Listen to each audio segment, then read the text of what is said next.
Hey guys, it's Jan, also known as Unbluster, and today we are gonna be looking at something quite rare. And it's actually kind of confused me because we've already looked at some similar kits like this, but that one was essentially for a special kit where it included four other kits. The Mini Four-Wheel Drive Special Selection, Volume 1. We looked at that with Paul from an additional video in this channel. I don't know for how long ago now, but I guess you guys could look at it in the links in the video description down below. But this one is actually a separate kit from that one. The other one, if you looked at it closely, the part number was actually similar to what the old one was, but this one's actually listed at a different part number, 94818, supposedly 1000 yen, but realistically probably it wasn't really sold at 1000 yen. But I don't know because I don't think I ever saw this new on the shelves. Essentially, I don't think I was ever able to catch it. But this one includes a metal plated body similar to the one that's in the Racing Mini Four-Wheel Drive Special Collection. So this is a Dash 1 Emperor. From what I can tell, is this a reissue? Because otherwise it would not have the website over here. It says Tamiya.com, even though it still says 1988 Tamiya. So that's probably just a carryover from the old print from the original kit. But yeah, thank you again to my friend Glenn.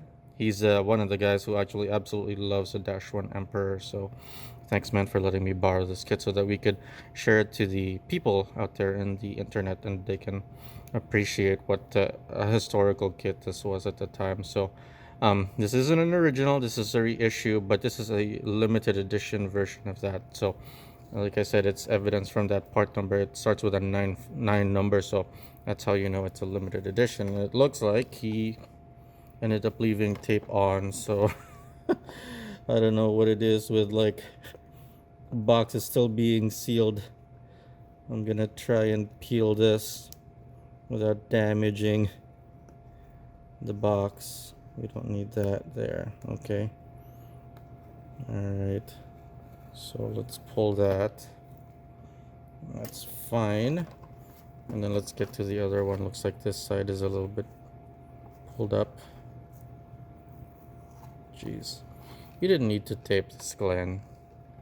It's okay. So, there you go.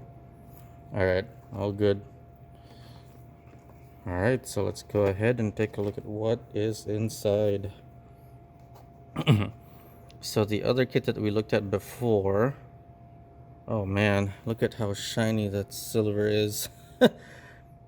I don't know if this was issued at the same time as the one in the special selection, but it looks like it was kind of made around the same time because you could tell that the rubber is still pretty much in really good condition.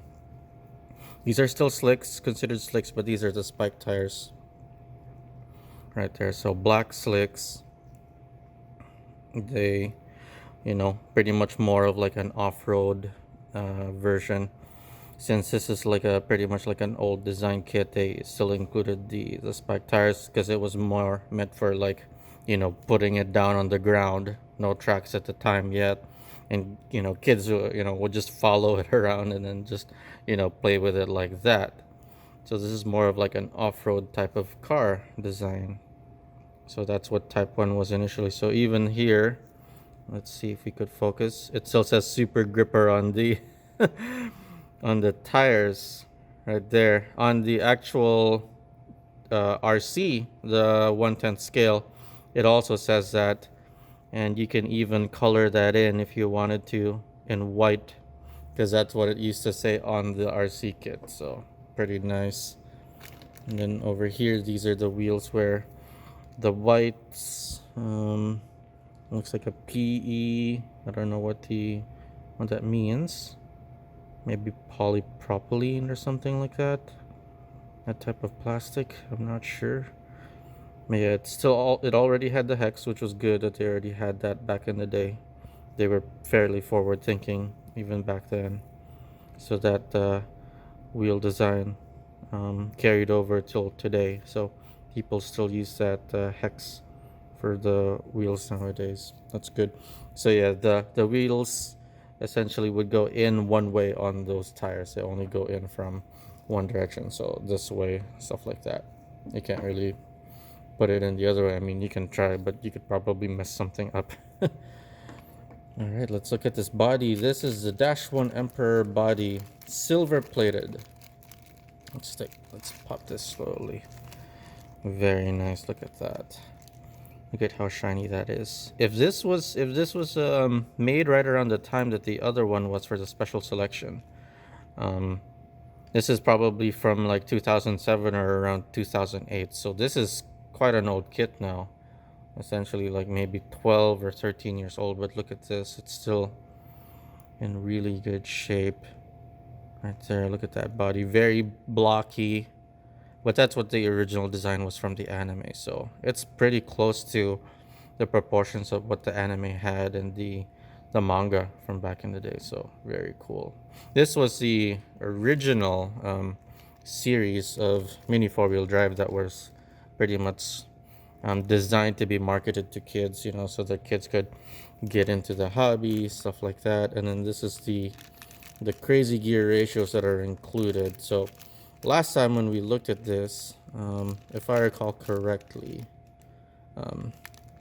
the green and the gray are it even says it on the box right there, but you guys can't see it. These are 6.4 to 1.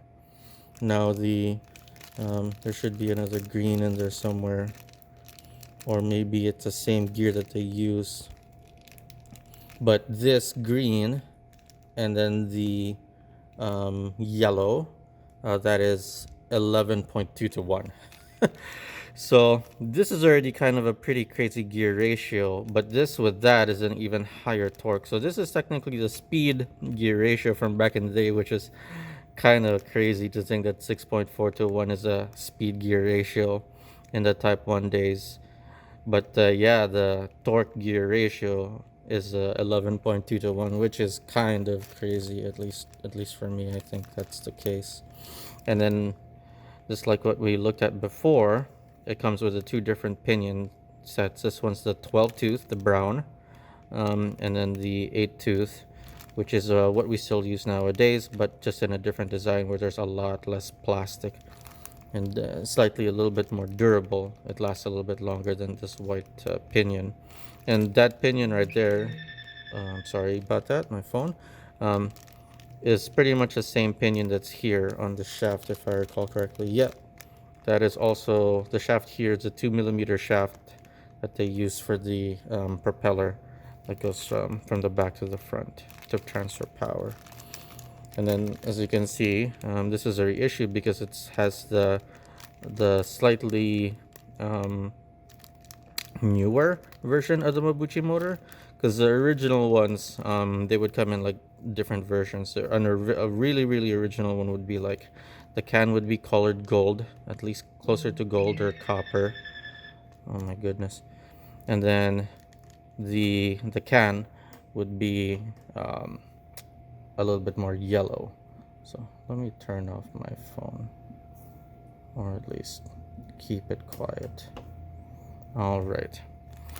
So yeah, and then the I think the inner wind would be gold. So yeah, this is definitely a reissue. An original would have the what do you call it? Like the metal grease tubing. So that's what it would have instead. So it's fine that it's a reissue. It's still quite a rare kit. Like, this is the only version of this kit that I know of that I've seen myself personally, and only one guy has it, and it's at least for me that I know of, and it's just my buddy Glenn. So he's the only one that I know that has it. And look at this very old school and very blocky Type 1. Not a lot of vent holes, as you can see. I'm not even sure what this is. This is the body lock from what I can tell. This is the front gear cover, the switch, and then you can see the bottom of the chassis. Type 1 didn't have the holes yet. And then if you look, um, there's only 2 holes for the rollers, and I don't even see the rollers here. There might be included in the other side, but I don't see them, to be honest, guys. Let's look closely. Yeah, I don't see I don't see the rollers.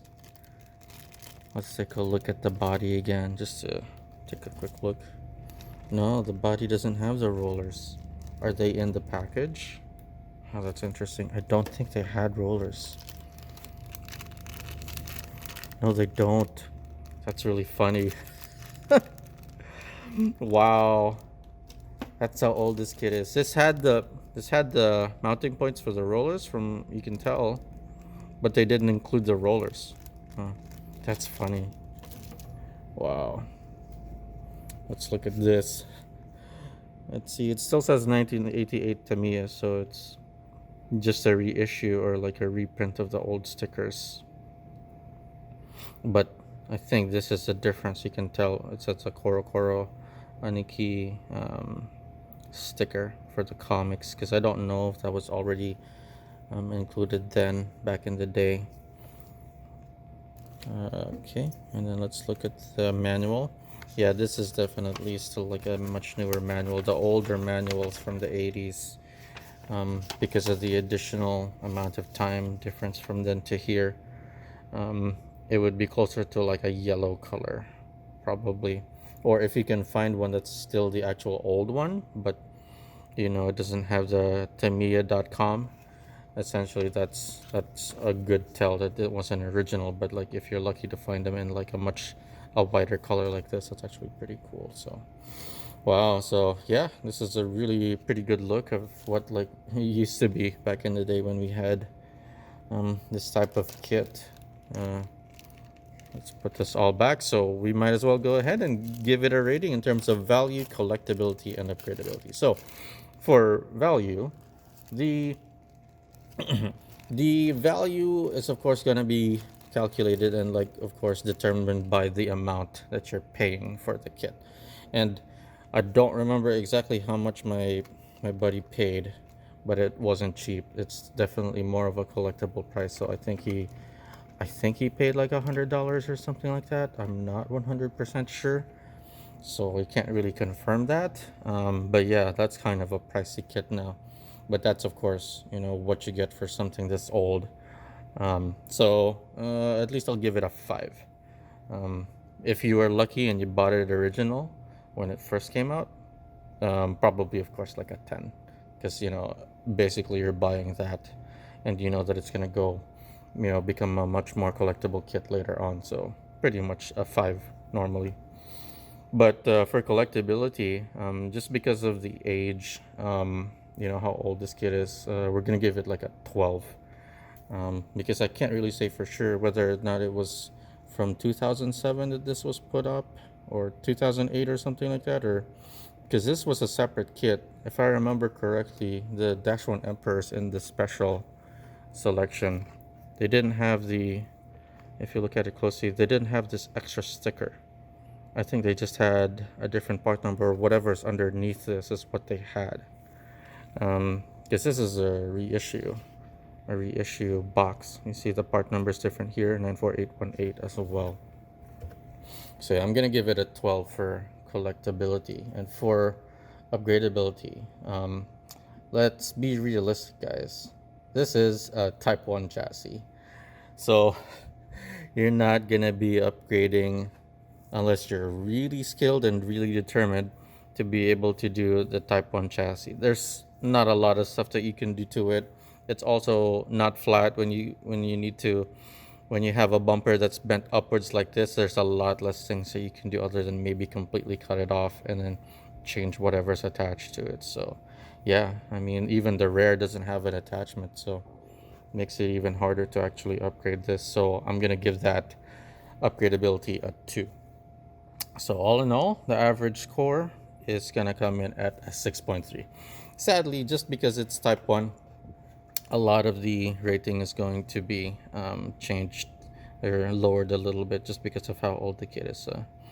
So yeah, there you have it, guys. This has been my unboxing and overview of the Dash 1 Emperor metal plated body. Um, if you'd like to see more videos like this, please like, subscribe, and share. And thanks for watching. Go race.